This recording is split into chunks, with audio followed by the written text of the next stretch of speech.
Welcome everybody to the talk show presented by Michelin. I'm Justin Bell. Also known as JB, and I'm Tommy Kendall. Also known as TK. And right now, we are in a first-time event streaming live from the middle of the IMSA WeatherTech sports car paddock. Green, green, green.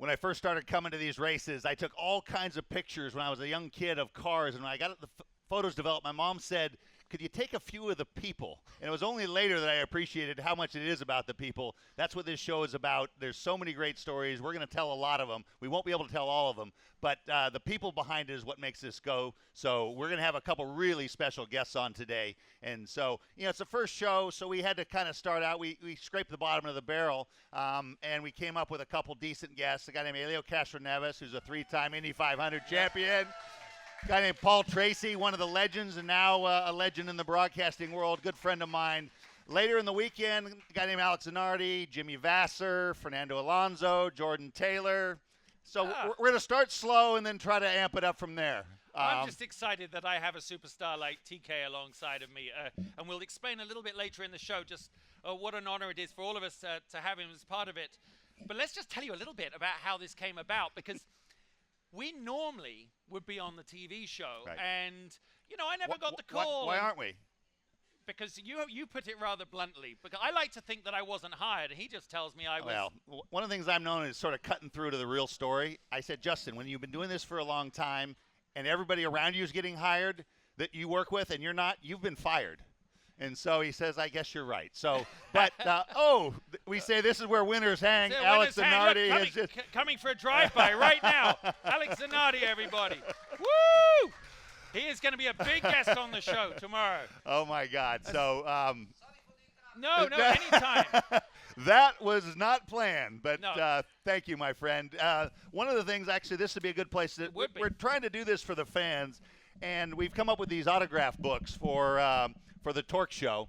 And on the opening, we put a quote, and I selected this one from Alex. It says, I see the human being is an incredible machine, totally undiscovered in many ways. Every one of us has a hidden tank of energy that comes out when it is needed. And I thought that was a great message for the kids and the grown-ups that are going to be carrying this around. Party's going. And then now look at this.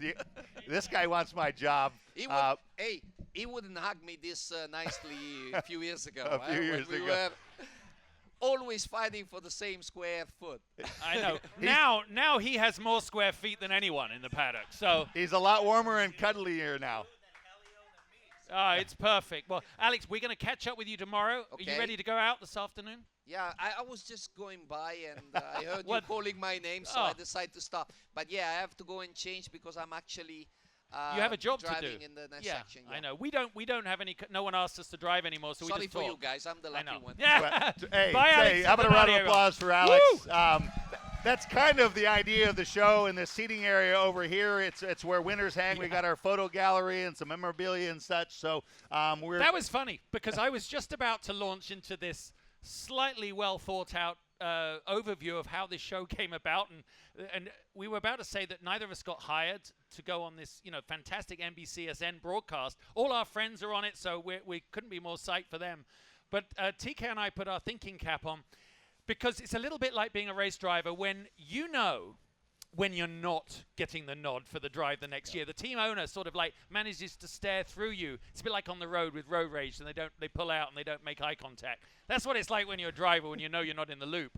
And so we crafted this idea. We've been talking about this for years, and so I said, they say that need is the mother of invention. Laziness is the father of invention. Yeah. And so I think that's how the racing line was discovered way back in the day. Someone just said, if I don't turn as sharply, I can kind of straighten these corners out. I said to Justin, I said, here's the deal. Every time we used to go on the air, we'd say to each other, this is really great. Could it get any better? And he'd say, actually, it could get better. If we could be at the races, get paid to be there, not have to work too hard, and actually be able to watch the races with the fans. And so he put his thinking cap on. He says, I think I've got it. Yeah, it's the talk show. And then we got into this big argument. I mean, it took him 3 months to work out that it's my British English. I said, the talk show. That's awesome. And he says, no, I said it's the talk show. I said, that's what I'm saying, the talk show. No, the talk show. And so, and then he spelled it, and I realized it's the torque show. Totally off. And so here we are. It was truly serendipitous the way this came about. We envisioned this and we kind of are our own shows for our whole lives, but it's usually for an audience of one or none. Yeah. And so we thought, we're telling stories one-on-one. Why don't we tell stories to a wider audience? And so almost everyone we talked to got it right away. Fortunately, eventually someone that could really make it happen. He's the biggest rising star in the paddock right now. Biggest rising star in the paddock got behind us, namely Michelin. And they're a star in their own right. Sponsors are sponsors, but Michelin is a star. They ran virtually everybody out of GTLM racing because of the quality of their product. Now they're on every single car. They thought this was a good idea. Why, I'm not quite sure. They're a little bit scared, like the IMSA folks, but we promised we would tiptoe and dance on the line, but try not to step over it. But a really welcome partner. And for us, if you look around the paddock now, we're going to do a really fun profile for tomorrow's show where we talk about the logistics that Michelin have put into it. But to give you an idea, 13,000 sets of tires. 13,000 tires on site here, 27 truck trailers. And that's the scale of this operation, 50 engineers. So they've really upped their game, and they have so many activations. Go and see out in the fan zone, but we are the glue. Oh my goodness, he has made it. Elio Castroneves, everybody, is going to come on and have a little Joe here. Hey. Well, that's He's it. ready to go. The Brazilian was on time. We're not used to that, but I know. Sit down. Elio, of course, is such a fan favorite. Really? Well, it's to protect my my shoes, you know. I know it looks terrible. I understand that. I've heard of safe sex, but not safe safe driving. That's really nice, Elio. I'm glad you came prepared. Yes, you see the size of my shoes, don't you? Yeah, I do. I've seen you in Speedos. Don't worry. Oh boy. Yeah, I know the difference. It's a family show. Come on, it's a family man. show. So obviously, welcome. I mean, here you are, right in the paddock. By the way, congratulations to both of you. This is an amazing. I mean, the Torque Show. You make fun of me, obviously, filming. They said, what, talk show or torch show or something like that, but I love the name. I believe this is going to be awesome, and I'm glad to be here with talking to you guys. Well, so we're glad to have you. Hey, I've got to say, I have a theory on this, that for you now with the modern prototypes, quickly talking about the racing side of things, when I saw you first get into that, into a prototype, and I watched you get in, and we know Elio from his open wheel stuff so much, and that's correct. And I saw you get in, and I was there the first time. I mean, not at the test, but the first time on the racetrack, and you could see him kind of looking up, going, there's a roof. There's, this is all a bit weird. Well, it's different. It's different, but now I'm used to. I'm getting much better. It took, just so you guys understand. So when you driver change, it takes about the good ones is about 18 seconds, 16 seconds. And our first time, it was about 33, 35 seconds. So a lot of people, especially our president, Team Cindric, is like, okay, we got to at least look much better than this. I mean, we cannot go to a first race changing drivers in 35 seconds. But it's different. It's fun. I have to compromise a lot. Like, not only I compromise at home, I compromise it here. I compromise. You took the words out of my mouth. Exactly. Having a co-driver, it's never optimized. What's that been like? It's been different. I mean, you're talking about, first Ricky Taylor, by the the amazing talent. This kid, the champ. I got the champ. Who's a fan of Ricky out there? Amazing. There we go. Yeah. I'm a fan of you, Ricky Taylor. And I'm very glad he's in my car. We're sharing the car. He's taller than me, obviously. And then you have a third driver, which is last year was Graham Rahal, which is 6'2". And I'm like, oh, my God. And obviously the small guy here got to be compromised. I've seen you. I saw your little daughter when she was little with her, with her little car seat. You look like her getting in. He has a booster seat, which is slightly embarrassing. And then, do you remember that time he came out of they thought this was a good idea for like one stint. He walked out, and we're staring at the back of his suit going, he's wearing like the diaper or Depends or something. Right here, look. You see it? Now we have a kind of like a pocket. Can you see that? But it was so I was trying to inelegant. show to the fans here. See, this is like a pocket. And they put cushion in there, right? So we put a little insert, not a cushion. I mean, come on, No. man. We've got to be a little. Did better your than that. granny make it? Yeah, exactly. You know, like sewing. You know, it's a proper shape of my back, and it's perfect because now we don't waste time. Putting the insert, Putting the little insert, things like you that. just go in. Now, did you get black and blue practicing driver changes? Big all time, the right? All the time. That's Yeah. something. Tall guys like you. I mean, it must be the hardest thing because you have the option to take the steering out. However, all the electronics, there is so much software now. Damage the pins. You have opportunity to end up actually not only that, but it takes 5 seconds to reboot everything. It could not turn on the car. It's a mess. So now you have to find a ways to twist yourself out and get out of the car. These are the kinds things you never think about when you watch it. It all looks so effortless, but every single thing gets rehearsed beyond. Now, Team Penske is known, but and they've been in sports car racing, but it took kind of rebooting the mindset, different types. The strategy in the races is different. Yep. How long did you have your brain wrapped around some of the safety car stuff now? Well, not yet. I mean, I still learning. Believe He it or got not. a few penalties I witnessed, so no. Yeah, correct. I would say that penalty it was outrageous, by the way. The drivers never do make any mistakes Never. anyway. So, but the point is, great question because it's so different from IndyCar, and now we transition over. Last year was our first year with Acura Team Penske. Everybody's learning. Everybody, not only from the Team Penske side, but from the Acura side, making mistakes, improving. BOP, which you're guys gonna hear a lot about the balance of performance. It's so many little details that goes around that you have to understand. So now we believe that we figured it out, quite a lot of things, and hopefully we execute this year. I said that at Long Beach. Lots of fanfare with Mazda Team Yost, Acura Team Penske coming in, and at Long Beach, the Action Express team had a little easy up awning. Yeah. And they make it look easy. They set a pretty high benchmark. I talked to Gary Nelson. He said, we could have brought our big awning, but we would have had to leave the spare car at home. He says, I said, bring the spare car and the little cheapo awning. But they've set a pretty high benchmark, and you guys never acted like you would come in and pick up where you left off. I don't think a lot of people know, but the first race that we did, it was 2017 in Petit Le Mans.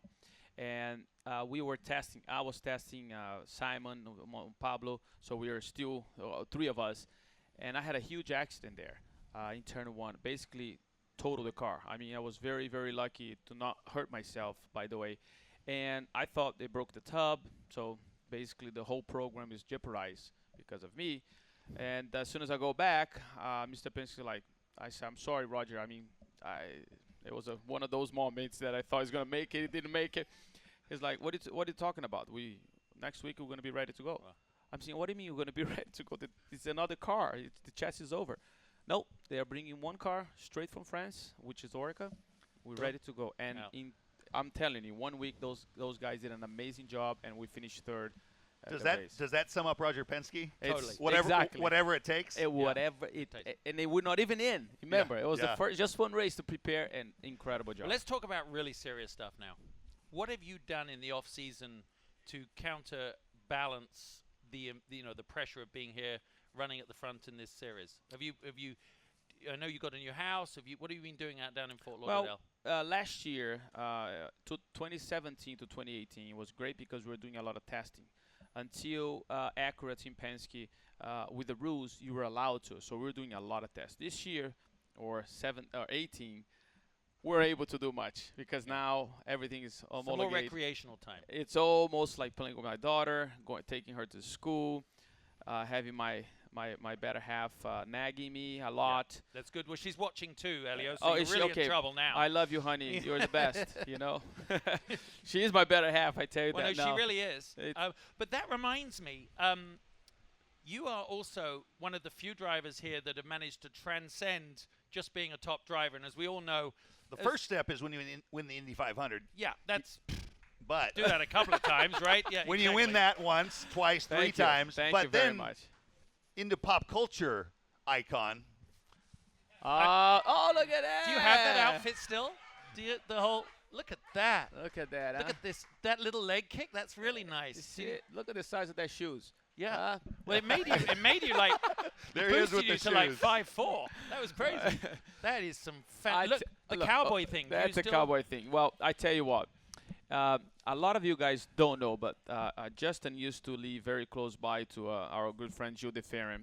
And by that time, which was 2007, it's been a long time, people still talking about, which is amazing. It's remarkable that good memories.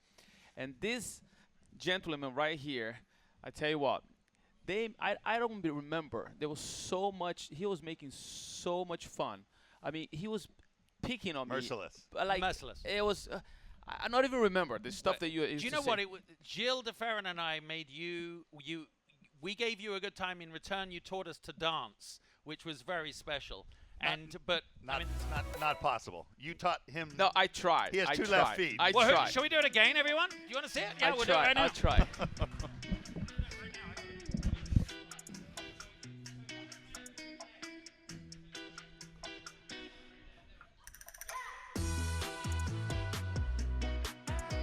Well, the microphone is dead, so we're gonna watch this. I guess I'll have to. Oh, this is not good. This is not good. It's in the hips.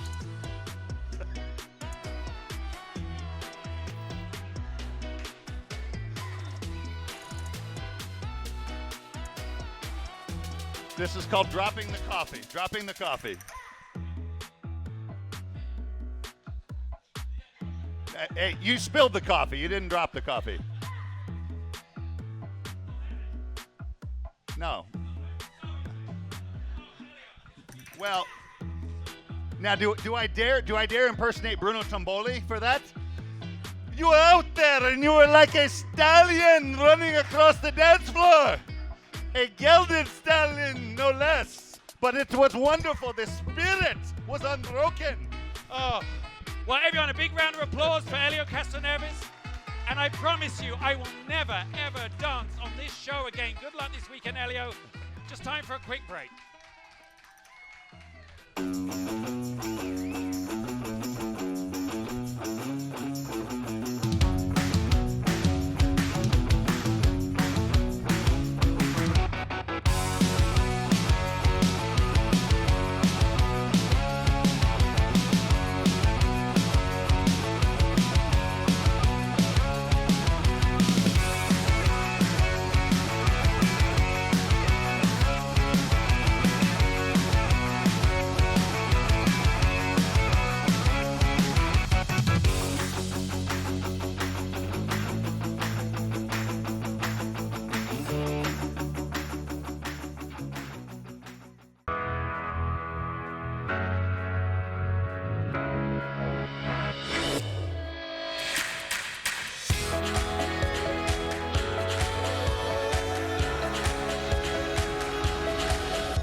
I don't know about that. What do I'm you not think? sure I'm ever going to be the same after seeing Well, that. no, to I be actually put honest. my back out a little bit, and I was waiting to do the dip, and then I realized that if he tried to dip me, it would I just didn't all know who go- was the dip. I don't know. The dippy. I know that was me. Well, as you just saw on those commercials, we have two very important sponsors on board. VP Racing Fuels are really the engine right now behind a lot of the racing that's going on here, the official fuel of IMSA.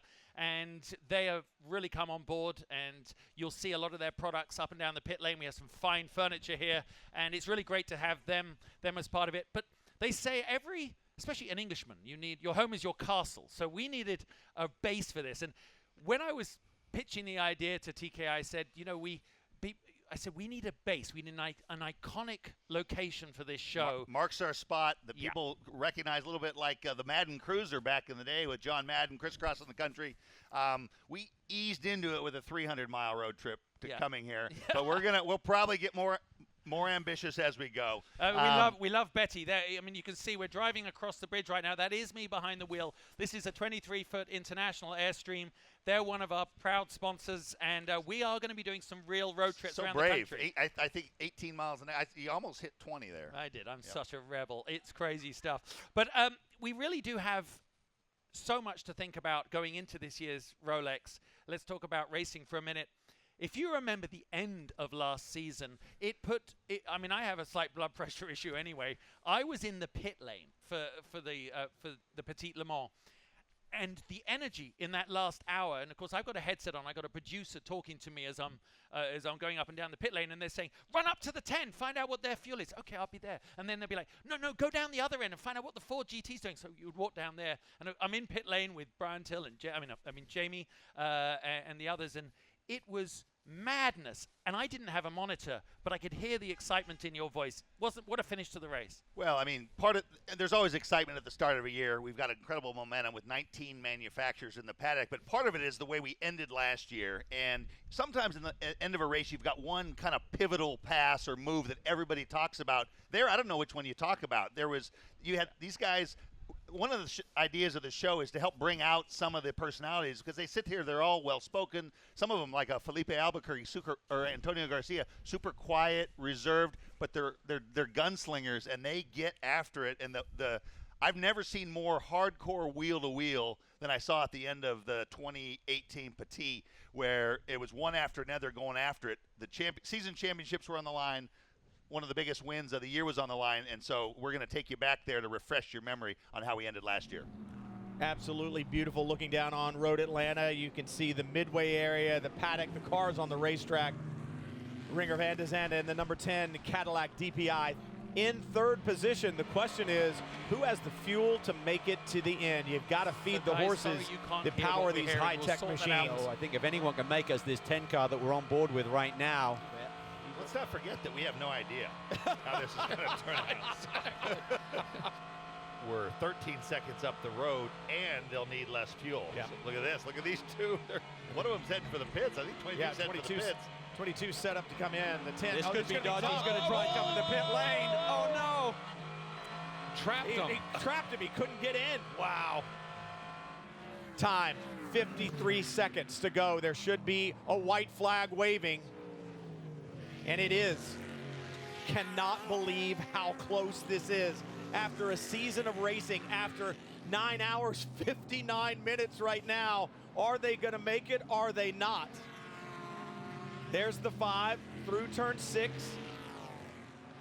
Through turn 7, the 54 being told to save fuel. If they have to save fuel and they pitted, how can the 5 make it? How can the 7 make it? That's Simon Trummer. They stopped on 406. He's out. It's the 10. He's out. 10 is by. That's for the lead. Ringer Van de Zande goes to the lead. Five's out of fuel. Ringer Van de Zande. The 10 car looks to the checkered flag. The flag waves. Who will take it looking down through the downhill? Coasting down the hill. Out of fuel. Both cars out of fuel. One car off across the line. It was the 10. Wow. Well, that's what it's all about, the great battles. And one of the biggest things we're celebrating this year is 50 years of IMSA. And you don't last for 50 years if you don't have great seasons, more or less one after another. And we've got some great years we're going to take you through. Yeah. There's a book. Well, I'm going to stop you there, because you can't say this about yourself. We did put on our little social media bios. You know, we're two humble former racing drivers that have a lot to be humble about. Tommy wrote that. But in all honesty, those of you, and I think we do have a couple of tenderly mature people in the crowd here and probably watching at home, Tommy Kendall was a rock star behind the wheel all through Trans Am, certainly into IMSA, and IMSA produced this incredible book. I'm sure some of you have it. It is for sale. Actually, the vendors here at the track have it for sale. And it's glorious. They put it together. And my father's in it. I think they ran out of, when they do the 100th, I might be in it somehow. Like presidents have numbers. We call Justin 51. Yeah, I'm 51, as in and out. I literally am almost 51. So, but Tommy's in this book. And Tommy, it was a huge honor to be in the book, and they created a series. IMSA produced a series of fabulous videos I would like to roll one right now. He doesn't know this. We're going to show this was a little tribute he did as part of the IMSA celebration. My first interaction with IMSA was life-changing. I was a 13-year-old. The first race was Sears Point, 1981. So I flew up with my dad to watch the IMSA race. You know, if you think about set the stage back then, you know, there was 3 TV channels, there was maybe 2 races a year on TV, and some magazines that came out once a month. I literally didn't really know racing existed at that point, and so I go to this race and my mind was blown, you know. And I didn't know this world existed at all, and so my life was changed from that point on.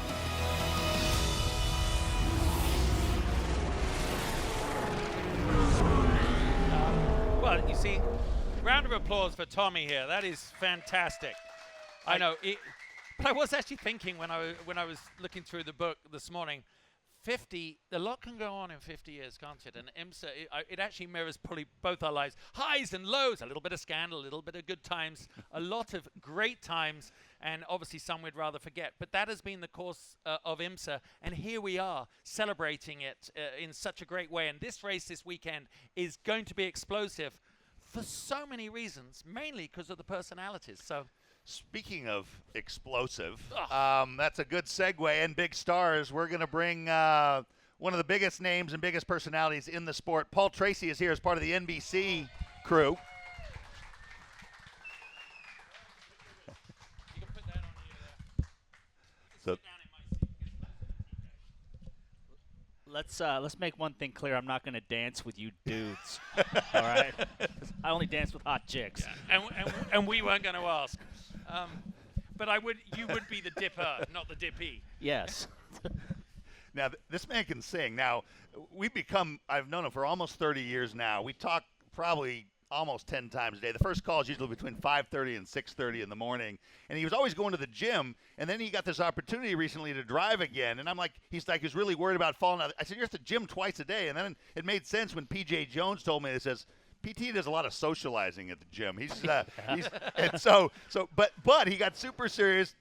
2 hours on the bike in the morning, 2 hours in the evening, but no one knew what he was doing. And there were speculations: is he going back to Indy? Is he doing this and that? It's now been announced that he's going to race at the Bathurst 12-hour. You're leaving straight from here to go to Australia.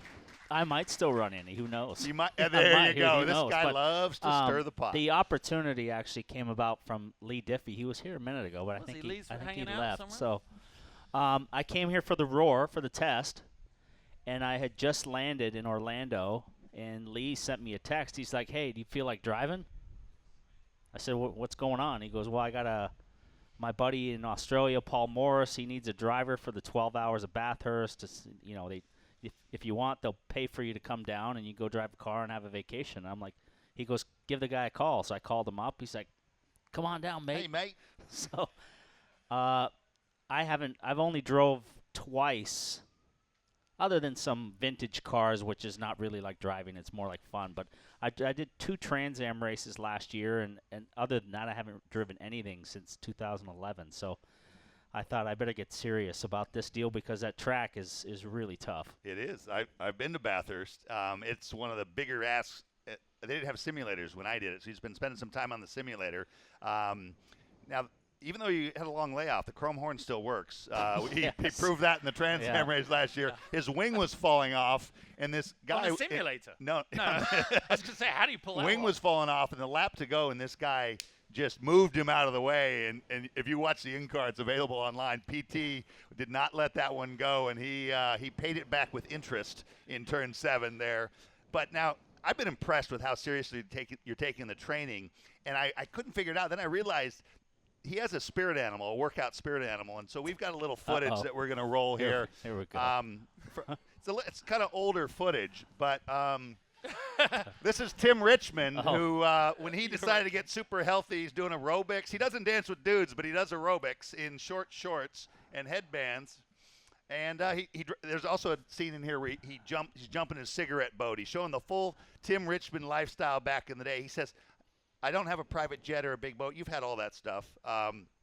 but spirit animal, you feel kinship with Tim Richmond? I don't know if I feel kinship with that dude. He kind of beats to his own drum. And but, Paul in leg warmers and yeah. spandex is probably, I might save that for the next No, live. Tommy, you know me as good as anybody, and if you put a challenge in front of me or a challenge, I get focused, and I need something to get me motivated, and I've been a little bit unmotivated the last few years, and this is a nice opportunity, and it's long overdue. It feels good. The first day out on the bike, I thought I was going to die, and but my fitness has come back pretty good. Obviously, I'm not down to racing weight what I was when I was racing Indy cars, but in Australia you'll fit right in. Yeah, It's Paul gonna be Morse fun. is a big guy. He's Yep. about your size, Yep. Tommy. So I shouldn't have any trouble. Well, but these guys now, guys like Elio, it's amazing how fast he is still for his age. it's been interesting to watch your outlook on Elio. You used to not like him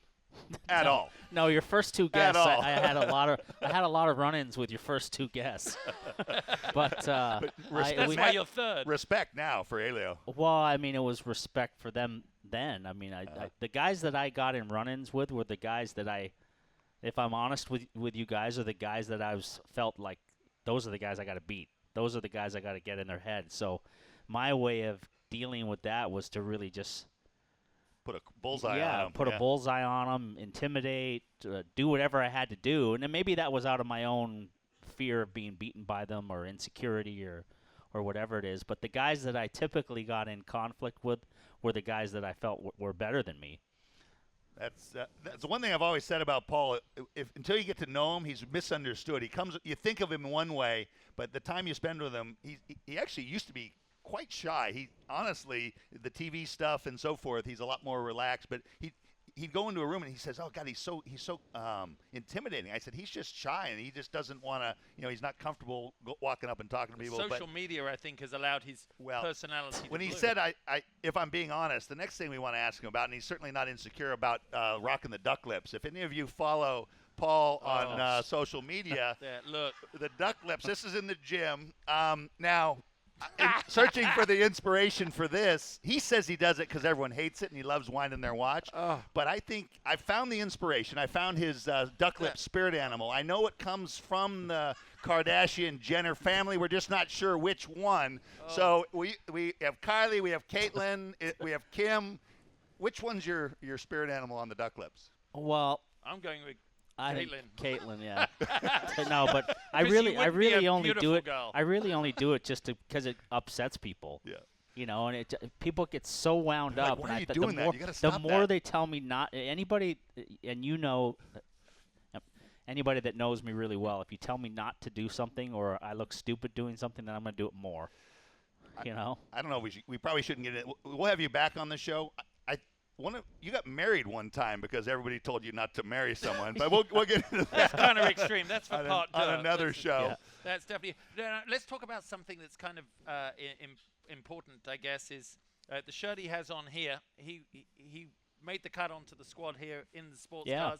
Obviously, the whole IndyCar thing you do, that's a big deal. You've really, again, found your voice on TV. It's been fantastic listening to you and Townsend. It's really, and Lee. I think it's a big part of it. They have bought a cast of thousands, right? They have bought a cast of thousands here. I think we're in for a shockingly great broadcast on NBCSN. No, and more coverage than they've ever had. I think one of my stints is from 12 till 3 in the morning. So, the hardest thing for me is I know all the IndyCar guys. I know the teams. I know a lot of the drivers really well. So there's so many drivers here. I think there's 200 drivers in the field, and a lot of them I don't know the names. A lot of guys are from Europe. You guys do this more than I do. The guy with the, and with the I guy was going to say driving with the other guy. I butcher some names pretty good on the guys that I know. So. He just comes up with nicknames if he doesn't know how to say their name. I think the hard part for me is really just going to be knowing who's in the car when and what his background is, and telling compelling stories and keeping it entertaining. Because like I said, there's going to be more coverage than there's ever been for this race. Now, Michelin is a huge part of what we're doing, and we're going to do a lot of fan stuff. One of the things we're calling it, this show, both where the stars and the fans interact, I still have a kind of a fans mentality. We're calling it the Michelin Contact Patch, where we do some interaction and stuff. I'm not sure there's anyone that sort of interacts more with their fans that has as big a following. People with 2,000 or 200 friends interact with all of them, but this man shares a lot of his life on social media. So, well, Yeah. But I want to ask you, because this is an important question. I got a lot of calls. Are you going broke? No, not at all. If you follow him online, you'd think I think it's for me, it's time for some new stuff, and my garage is full, so I gotta empty out the garage to bring more stuff in. He says, why does everyone think I'm going broke? I said, because when you put everything you own up for sale on Instagram, including your house at one time, and he says, well, I didn't really think about it that way. So he's still filthy, stinking rich. Well, I was talking to you last summer about maybe getting a place in Malibu. Yeah. And then I'm living at my house I have a 15,000 square foot house. For himself. And I've been living and there his alone. dog Boo. And I thought, you know what, I'm going to sell my house. I'm going to get a condo here and a condo there, and I need a shop. And then I started looking into it, and then I was like, it's going to cost me like $2 million to downsize. So I'm like, I'm going to scrap that idea. This is a luxury problem. His NBC money is his Camus money. Yeah. So that's how he pays for his Camus. So it's part of what has made you such a star. Not everybody likes you, but everybody has an opinion on you. Yeah. Well, Most of them love you. You've become just larger than life. So thanks for being. Well, the good thing about me is I embrace my haters. I give them as much attention as they need. And It's a perfect way to do it. keeps them watching. Well, thanks for coming on the show, Paul. You really sum up the passion, and that really for us, you are our Michelin contact patch, because the rubber meets the road with you in every way. And thanks for being on the show. Now I got to ask you a question. Is there a bed in this? Because I keep asking Townsend where his motorhome is, and he won't tell me. It's not in there, I'll tell you that. Townsend squatted on your motorhome at Indy a couple years, right? That was the deal. I had the couple years that I ran Indy in 2009, 2010, 2011. Every time I came in my motorhome, Townsend was in there with his feet up, laying on the couch watching TV, right? So I said, hey, where's your motorhome? I'm going to take a nap in there during race weekend, and he won't tell me where it is. Yeah, that's not. The one thing we did do was put a big cross over the toilet, the restroom in there, because it was like, Paul Tracy, do not use. That is actually a genuine sign that is in there. But actually, what made you a star in the first place is the way you charge. This is 2006 when you ran with your man Shank the Tank. Yeah. And look at that haircut. Same haircut today. Now, I watched the footage. You went from 12th to 6th before the horseshoe on the first lap, and were leading not too long after that. There was an exchange before the race with Christian Fittipaldi and Shank. Tell us about that. Well, I was standing on the grid, and Christian and I used to have this kind of running bet at IndyCar races when we qualified bad, and I would always charge and pass 6, 7, 8, 9 cars in the first corner, and he would say, how many cars are you going to pass or crash in the first corner? And I would tell him, and I would pretty much do it every time. And this was kind of one of my first sports car races, and it's not what you do in a 24-hour race is try to pass 10 cars in the first corner. But he came up to me, and I was standing with Mike Shank, and he goes, how many cars are you going to pass in the first corner? I said, maybe 6 to 10. And the end of the first lap, I'd moved up like. Shank was terrified. Yeah, he was like, what? What? No, don't do that. And we were leading after the first stint, and then AJ was leading, and then we ran into some problems later on. But at least we were leading the race. He's got one speed, this guy. He goes, he charges.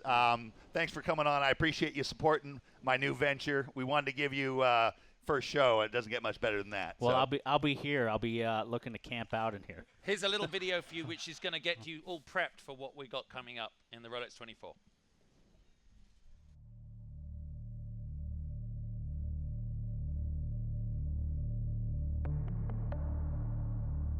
Welcome to modern day endurance racing. Stay on the lead lap, stay in touch with the leaders. We need to be there with 4 hours to go. This is why the factories get so involved. Only one person can run the win ad on Monday that they won the Rolex 24, and this is what sells sports cars.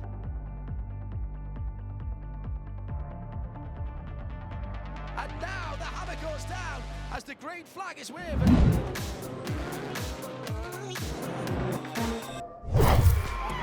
My palms are sweating sitting here. I can't even imagine what the crew is going through.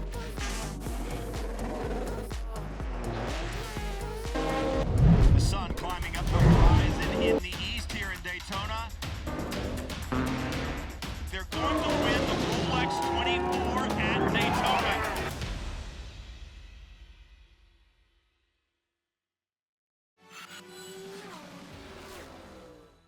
This is a united sports car series in every way, shape or form. 1, 2, 3, 4, 5 across the track. Extraordinary stuff. It looks like a demonstration drive. Some of the best racing in the world. Fast, furious, exciting. These are golden days indeed for IMSA and for endurance racing in North America.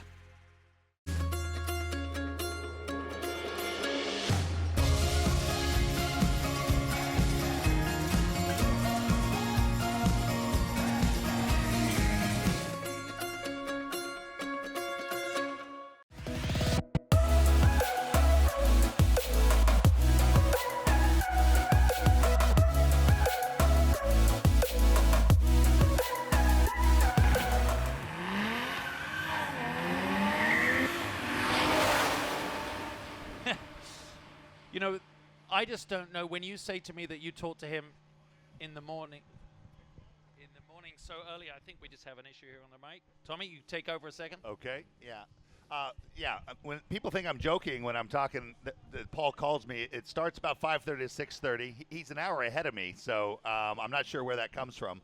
But and it's all topics. I mean, if we could stream the phone calls with a delay of some sort, probably. We cover it all. Whatever the news is, we talked about the controversy call in the Ram game, but it's just he's a fun guy. He's a fun guy to have. And early on when I was doing IndyCar coverage and he was there in all the production meetings when we were suggesting storylines, 8 out of 10 weekends it'd be PT, and they say, "Why are you always?" I said, "The other stuff bores me." He is the guy. And so he's the guy. He's endlessly entertaining. I was kind of an unofficial advisor to him in the 03 season. Tony Sekeli came to me at Vancouver and says, "We've lost Paul. No one will listen to him. You're the only guy." He said, "He's not going to listen to me either, but I'll try to talk him down." He was just really wound up and PO'd, to be honest. And so I cherish the relationship, but I've got just mad. I love to twist his tail, but I've got mad admiration for him. Talking about tails, we're calling this like VP story time for the fans, and definitely we're going to, VP Racing Fuels is very much about the passion, about the hobby, about everything about cars. Now, you won here twice, and I know you have stories throughout, but indulge us now with just a little short story. The VP Racing Fuels story time is about you here. This is 1993, and actually it's funny because when I tell the various stories, I say, "What do you want to hear?" And so we'll tell Daytona stories here. But 1993, look at that team: Kendall, Martin, Dallenbach, and Gordon. And but the setup there is we had 2 cars. I was running for the full season. I was coming back after my accident. I'd been dropped by Chevrolet, and my career was at a really critical juncture. Fired, basically. I described it as being friend zoned. Okay. They weren't firing me, but they weren't going to let me drive much. And so I got on with Roush. They had a new factory program going in GTS. Max Jones was the team manager. I brought Dan Binks over with me. And so a lot of pressure in my career. Obviously, it got better after that with 4 titles in 5 years. But at that point, it was real touch and go. We show up here. Roush had won 8 years in a row, so we were in the right place. But we had 2 cars. I was running for the championship, so I couldn't they wanted to hold me out of the car as long as they could in case one of the cars had trouble. There was the primary car that I was hoping to get in, but in case there was a little problem, they would have put me in the other one. So I didn't drive until almost midnight. And then once I committed to the car, and it was the car I had intended to do, I had to get my hours in as quickly as possible because there are minimum drive times. And so, and even if you were way ahead and fell out, if you didn't hit that, you wouldn't get points. And so, starting at about midnight, I drove 7 of the 10 hours overnight. Mark Martin ran a really long stint in the middle. We had a problem almost right away. It was either power steering or alternate. I can't remember which one, but it put us several laps down. And now we're running. We're still in second place, but our team car was leading. I knew at some point Roush would tell us, we're so far ahead of everybody else, you need to hold station and freeze. And Binks and I are like, we got to get our laps back. We got to figure out how to get our laps back. And this was the early days of people understanding strategy and yellows and so forth. And I'd been running the Firehawk Series, which was the predecessor to the Michelin Pilot Challenge. And so we really knew the multi-class stuff. And so we had a new team manager named Emery Donaldson. I probably shouldn't name names, but I just did. Anyways, and he came from a NASCAR background. So every time the yellow came out, he's like, pit, pit, pit, which is when you're in the underclasses, that's not always what you want to do. So Binks and I'd like, stay out, stay out, stay out. And we'd call this on the radio. We picked up lap, another lap, another lap. Finally, we got back on the lead lap and then out and got ahead of him. And Jack started yelling at Emery Donaldson. He says, just do what they do. And so now we're ahead. And then shortly thereafter, the call came, hey, guys, we're way ahead. Freeze. No more racing. And so that was a little win. Behind the scenes. Did you get a watch for that back then? No, I didn't get a watch. Pre-Rolex. That's another story if we have time. I got to win. We were second overall behind the Gurney Toyota. Thinking about Phil Remington, who would have been 98 earlier this week, and Dan Gurney, whose record still stands, at least at this moment, since 93. I get there. I'm second place overall, winner in class, and I think I'm finally getting my Rolex. And I stand there with the guy. His name was Roland Pouton. And he was the CEO in the boat jacket and the white pants. And I'm like, where's my watch? Yeah. We're taking pictures. Where's my watch? And he's like, you guys don't get watches. And there's got to be a picture of me somewhere going, what? Like this. And so no watch to the class winners back there. I know. Which pained me because my first 2 championships, I bought 8 Rolex watches for my 2 teams as thanks. I literally that was when you were a real I had no high roller. I spent all of I had no salary then. It was only I spent all the money I made that year on Rolex watches. Dan Binks still wears his, and so but another Daytona. He did story. win here at Daytona. As I said on the bar, we almost did in 2000 when the Viper won, and I was in the Corvette with Ron Fellows and Chris Neifel, and we didn't win. So I know that pain of not getting the watch. That's what makes the wins matter. That though. is what you ask close, any of these the young close drivers. Misses, yeah. Yeah, ask any of the young drivers. Obviously, being a new show, people are wondering where you can watch us, and one of the big things about the talk show is our partnership distribution-wise with MotorTrend. So this is on Facebook Live right now. It's also going out on MotorTrend's YouTube channel, award-winning YouTube channel. Right after this, it'll be posted up. Obviously, Talk Show Live is hashtag Talk Show Live, and at our new website, thetalkshow.com. So please go along there, and at Talk Show Live, which is all our other social media channels. Please spread the word and help out. We're also going to be really trying to engage much more with the fans, because we know that we're like you guys. We just want to be a part of the action, and the closer we can get to the drivers, if you have really cool ideas, really try and let us know, and definitely your contribution will help us make a better show. As a thank you, as soon as we go off the air, everyone who attended this first show live will get a Torque Show Sharpie for your autographs here. So we want to reward you. And something else. This is really nice. We have one of these little patches, you see, because they... Oh, a patch. I missed the memo. It's a patch, not the Sharpie. It's a patch, not a Sharpie. And we're going old school with the patches for a little. Could be something to do. We missed the cut off the embroiderer. But let's just go that we're going retro, and we're going to put that on everything. So we have those for you. And the Michelin mystery guest is a little thing. Actually, you came up with this because you thought this would be quite fun. Now, don't shout it out because I know you all know who this is. We're going to tease this, and he'll appear on our Saturday show. This one obviously is someone involved in racing, but it won't. As the year goes along, we're gonna have one every weekend. It might be someone that loves racing, that's a celebrity or a musician or something else, and so we're gonna try to make it not super easy to tell. We might disguise the voice, talk to them. We're gonna have some fun with that. But here it will be revealed in the Saturday show who the Michelin mystery guest is. So remember, go on our Instagram channel and cast your vote as to who. Make your suggestion as to who you think that is, and.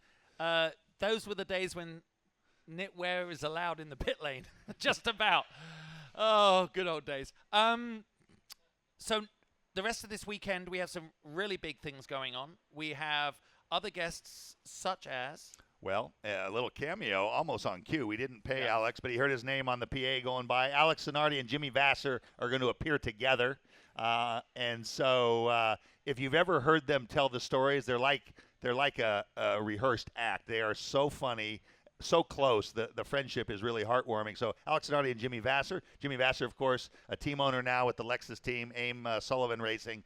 And then we also have, there's Jordan Taylor, Fernando Alonso, and Rodney Sandstorm. 2 of the 3 are coming. We're not sure which. We're not sure which 2 are coming, but they'll be here on tomorrow's show as well. And then our Michelin mystery guest on the Saturday half-hour show. So big times. Excited about things. We're having some fun. Sports cars is a rich backdrop. Yeah, Lead us to our rollout. We're going to have some T-shirts made. And by the way, people have asked about the merchandising. It will be available on the website coming up next week.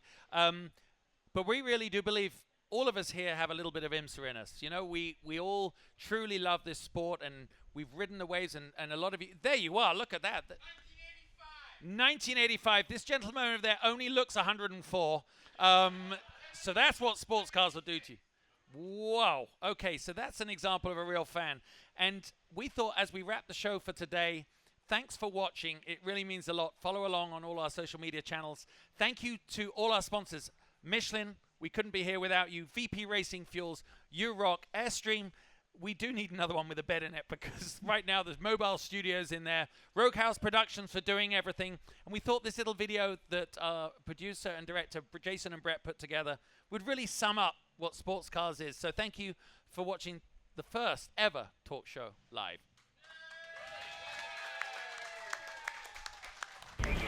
This is a united sports car series in every way, shape or form. Welcome to one of the greatest spectacles in motorsport.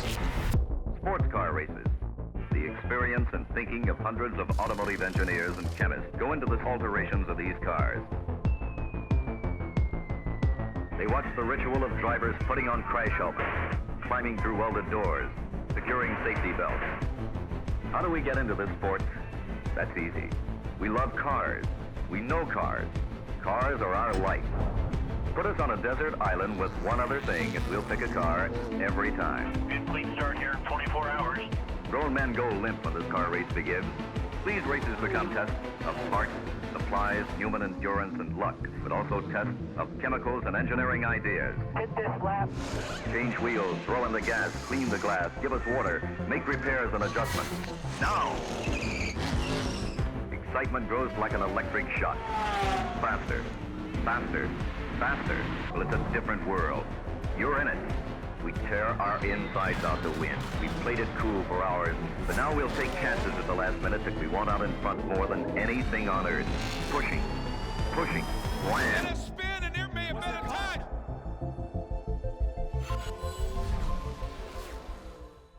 This is a united sports car series in every way, shape or form. 1, 2, 3, 4, 5 across the track. Extraordinary stuff. It looks like a demonstration drive. Some of the best racing in the world. Fast, furious, exciting. These are golden days indeed for IMSA and for endurance racing in North America.